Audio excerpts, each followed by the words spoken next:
Hi, I'm Bobby Baghead, your Baghead buddy, and this is Baghead Radio. Enjoy.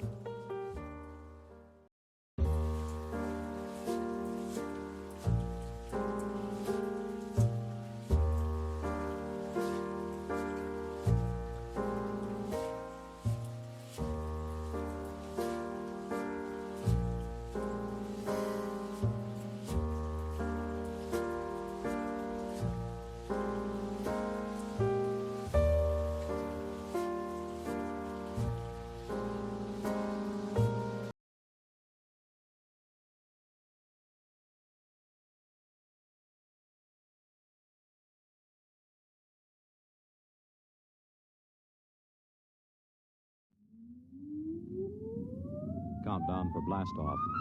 X minus 5, 4, 3, 2, X minus 1, fire.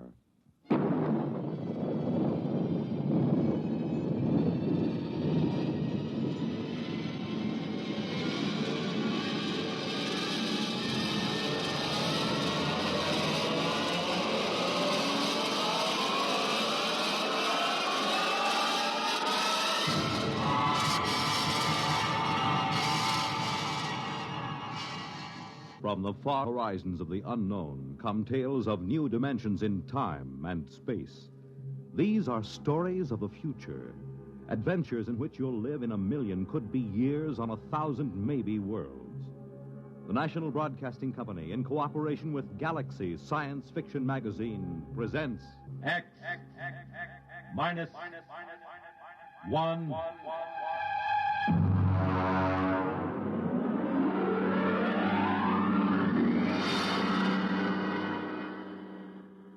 Tonight, The Native Problem by Robert Sheckley. But first, hear this. This is Marion Baker of Atlanta, Georgia. As a teacher, there is a problem that I feel quite acutely.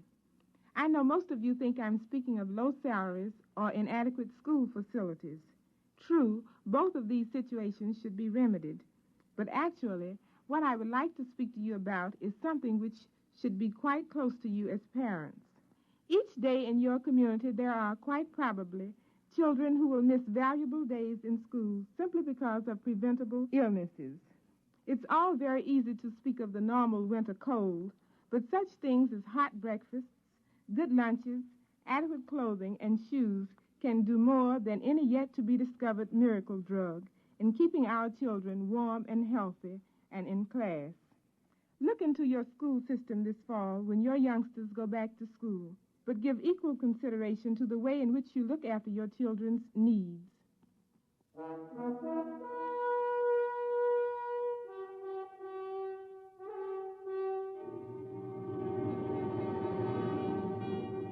Now, X minus 1, and tonight's story, The Native Problem. To begin with, my name is Edward Danton. I've always been a misfit. Oh, that's all right. I'm not sensitive about it. In fact, I've grown rather proud of it. I just don't fit in the modern 22nd century world. There was no place in all of New York City, from Norfolk to Bangor, where I felt at home. And it was the same in every other great city complex on Earth. In school, I took such elementary subjects as group acculturation, sibling fit, values recognition, and folkways judgment. There was only one thing to do. As practically every misfit in the past century had done, I decided to migrate to deep space and find a place where I could call my soul my own. I told my best friend Al Trevor of my plan. Good night. You're really going, Ed? That's right, Al. Just as far from this solar system as I can get. But why, man? You've played 12-handed bridge with me, Al. You know what a dope I am at mass dancing. I'm a misfit. I want to get away. And it's not like in the days when the ships used the old Michelson drive. With these new GM subspatial torque converters where we can travel in a matter of months what used to take them 30 or 40 years. Well, I hate to see you go. One more thing, Al. I'm going to give you my breeding certificate. Oh, now, Ed, we couldn't let you do You and that. Myrtle want 2 children, don't you? Well, we've always wanted to have 2, but you mustn't I give... won't need a breeding certificate where I'm going. As a matter of fact, I may even find it impossible to breed at all. Well, that could be rather frustrating, old man. Well, maybe after a while I'll find a girl pioneer. In the meantime, there's always sublimation. True. What substitute have you selected? Vegetable gardening. Might as well be practical, you know. Might as well. Well, old man, good luck, and Thanks for that breeding certificate.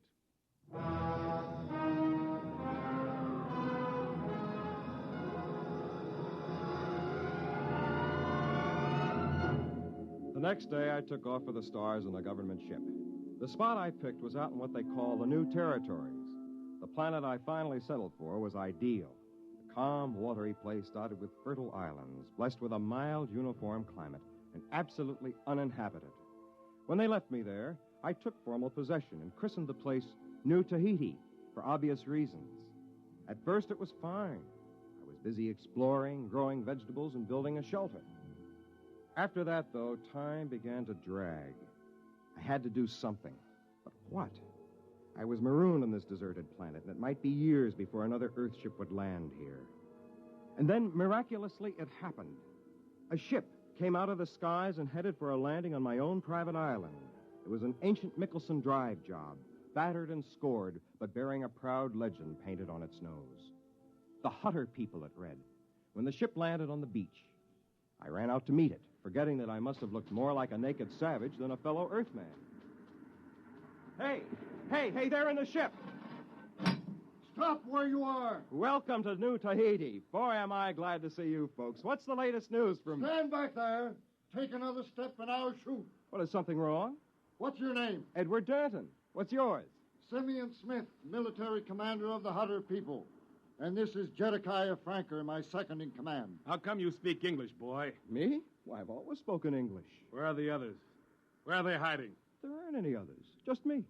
I see. Father, can't we come out now? No, get back in the ship, Anita. Then I'll watch from here. Say, she's pretty. Your daughter? Huh. What do you think, Simeon? It's what I expected. Ingratiating, fawning, undoubtedly treacherous. Yeah. His people won't show themselves, you notice? Uh-huh. Probably waiting in ambush. I think an object lesson is in order. Right. Put the fear of civilization into them. Hey, don't point that gun at me. Father, no, he hasn't done anything yet. This way the others will know we mean business. It isn't right. Let him have it, Jedediah. No, wait! Wait! Hey! He's running for the woods.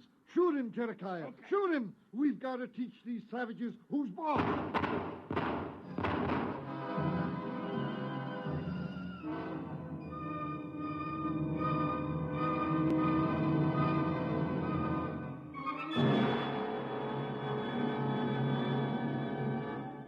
You're listening to The Native Problem, tonight's attraction on X-1. Friends, for as many years as any of us can remember, the sadness that polio has brought to so many homes has been almost unparalleled. But a greater sadness than this lies ahead for any who may from now on catch polio, because it may be due to carelessness. Vaccination against polio, the well-known Salk shots, is more than 75% effective. And it's due to such vaccination that there was a drop of 47% in polio cases last year. 5 million have had as much as one shot of the vaccine. And please remember that while the first and second shots are helpful, the third shot is necessary for maximum protection. Now, there's plenty of vaccine, and the doctors are anxious to cooperate.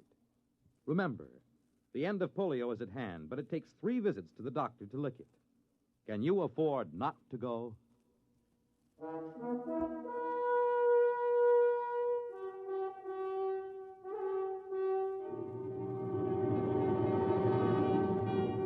Now, back to X-1 and the native problem.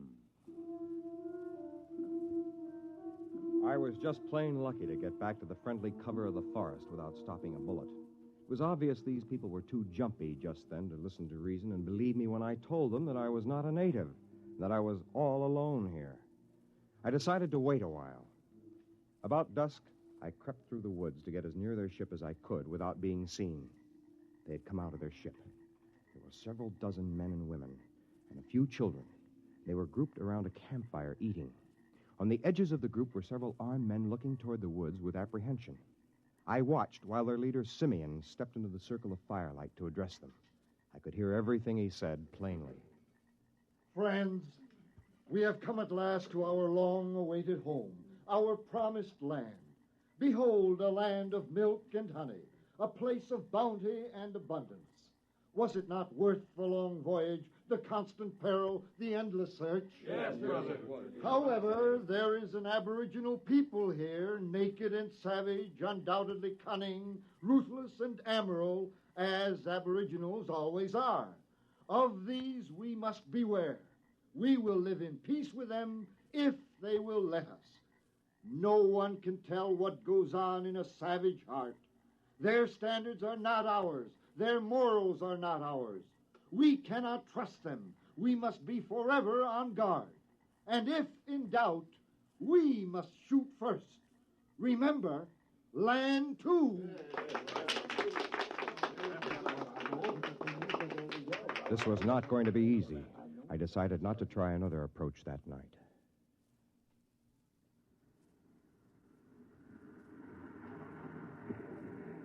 The next morning, as they were bustling about unloading their spaceship, I walked down to the beach and headed straight for them with my hands held out to show them that they were empty. The sentry stopped me at the point of a gun, and in a minute, both Simeon and Jedekiah came running up, covering me with their weapons. I stood still, my flesh creeping in anticipation of the bullets someone might fire at me any minute. So you have come back. I'd like to explain. I am the leader of these people. I am the big chief fella. You, big fella chief, your people? There's no need to talk that way. I told you yesterday. I have no people. There's just me. I speak English. Unless you're honest with me, you're going to regret it. Now, where's your tribe? I'm an Earthman. Are you deaf? Can't you tell by the way I talk? Now, listen, you. Excuse me, Simeon. I don't believe I have met your friend. Professor Baker, this savage here claims to be an Earthman. Oh? You are an Earthman? That's right. My name is Edward Danton. Only a few months ago, I left Earth on a spaceship. How was it powered? By a GM subspatial torque converter. What do you think, Professor? It's amazing. Truly amazing. His grasp of colloquial English bespeaks a fairly high level of intelligence, which points up a phenomenon frequently met with in savage societies, namely, an unusually well-developed power of mimicry. Our friend Dante, as his original uncorrupted name must have been, will probably be able to tell us many tribal legends and myths. Oh, come off it, Professor. I'm an Earthman. No, my poor friend, you are not. Obviously, you have met an Earthman. Some trader, I dare say, stopping for repairs. We saw signs that a spaceship once landed here, Professor. Oh, confirmation of my hypothesis. That was the government ship that dropped me off here. It is interesting to note how his almost plausible story lapses into myth at various crucial points. He claims this ship was powered by a GM subspatial torque converter. Now, this is a nonsense syllabification, since the only deep space drive is the Nicholson. He also claims that the journey from Earth was made in a matter of months, since his untutored mind cannot conceive of a journey lasting for years. Yet we know that no space drive, even theoretically, can reach here from Earth in less than 30 or 40 years. Then GM must have been developed after you left Earth. How long have you been gone? The Hutter ship left Earth 120 years ago. We are mostly fourth and fifth generation. Now, come on, Danta. Where's your tribe? Where are they hiding? This is preposterous. What can I do to convince you I'm from Earth? That's enough. We won't stand for backtalk from natives. Where are your people? There's only me. Maybe a taste of the black snake whip will loosen his tongue. Later, Jedekiah. His tribe will come around for handouts. Natives always do. Then let's put him to work. Danta, you can join that work gang over there unloading supplies. No, thanks. I'll go back. Chief said no back talk. Why are you natives always so bone lazy? You'll be paid as soon as we unload the beads and calico. Now get to work.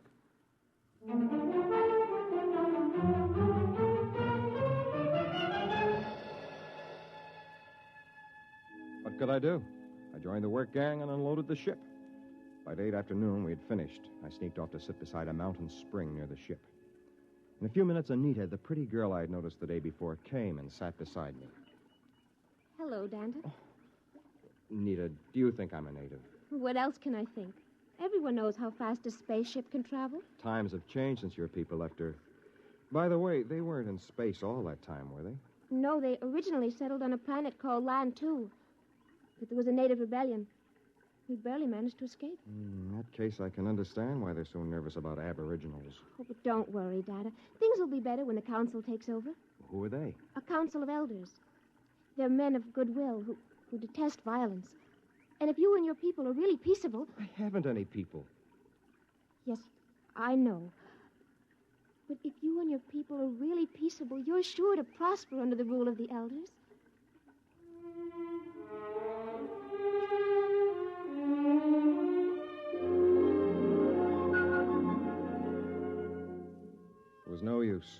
couldn't even convince her. But as we sat together and talked, I began to forget my problems. I was enchanted by her, and I think she liked me, too. After a while, as though it were the most natural thing in the world, she was in my arms, and I was kissing her. What's going on here? Oh, Jedediah. You're a disgrace to your people. Are you out of your mind, girl? You can't mess around with a dirty native and keep your self-respect. Now, just a minute, you... Shut up! As for you, you've got to learn something and learn it good. Natives don't fool around with hotter women. I'm going to impress that little lesson on you right here and now. Jedediah, don't! I've had enough from you. Danta, you struck him. He tried to hit me first. Get up, Jedediah. You're not hurt. Oh, my jaw. Help! Help! The natives are revolting! Help! Well, that did it. People began to shout and run all over the place. Anita tried to calm them down, but it was no use. I took to the brush just before they turned a machine gun on me. And all that night I hid, while armed parties went crashing through the woods, shouting and firing at shadows. It was a nightmare. There goes one. Quick! They're behind us. Turn the machine gun. Got him! No, they got away. Look there in the trees. Fire, man, fire!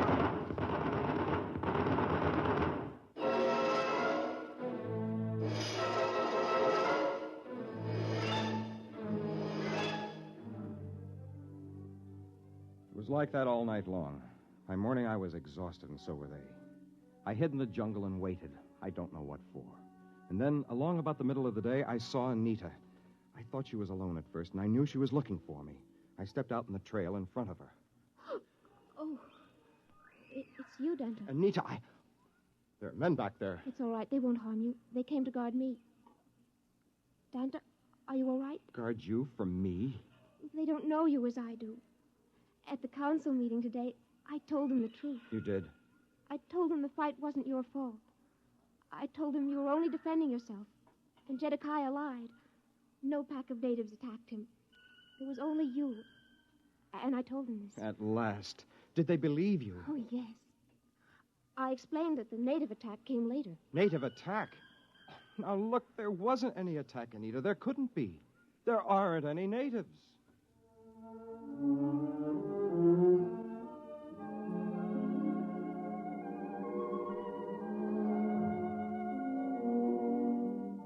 I could tell right then it was no use trying to convince anyone, even the girl I loved. It was then that I decided back to her people and waited for a time just to make them nervous. Then, the next morning, I came striding into the middle of the Hutter camp. Halt! One step more and I'll kill you. I want to see Simeon. All right, Jedediah, I'll take over. Here I am, Danta.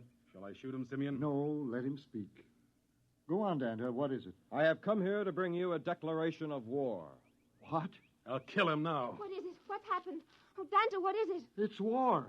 But I begged with you to bring peace to your people. They wouldn't listen. It's war.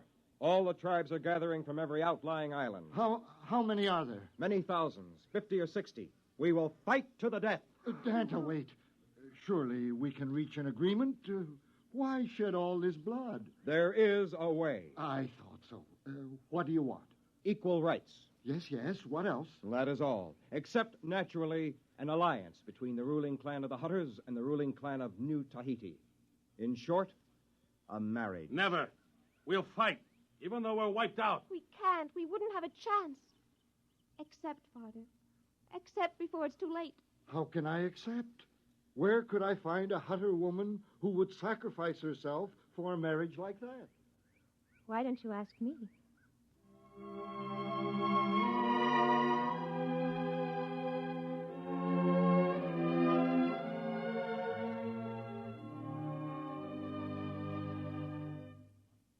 So it came about. Anita and I were married and were very happy. The Hutters, too, prospered in their new land, and soon they began to build up a thriving new civilization. Anita and I and our family moved to one of the more remote islands, where we weren't so much in the thick of things.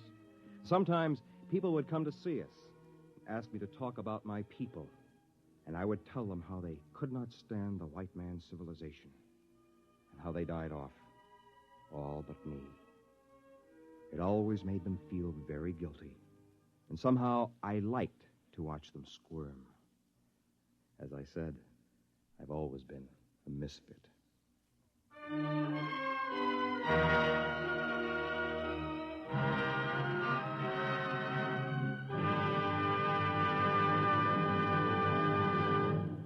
Fred Collins again. I'll have another word about X-1 in a moment. X-1, presented by the National Broadcasting Company in cooperation with Galaxy Science Fiction Magazine, which this month features Break a Leg by Jim Harmon.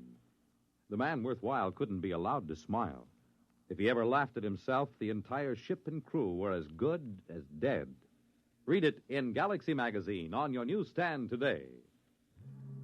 X-1 has brought you The Native Problem, a story written by Robert Sheckley and adapted for radio by William Welch. Featured in the cast were John Thomas, Joseph Boland, James Dukas, Ellen Muir, Charles Webster, and Alan Bergman. Your announcer, Fred Collins. X-1 was an NBC Radio Network production.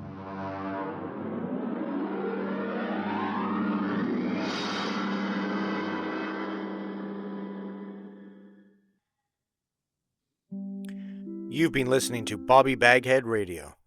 I'm your host, Bobby Baghead, your Baghead buddy. Please click, like, and subscribe. Leave any comments you want. Any requests for what you want to hear, leave below.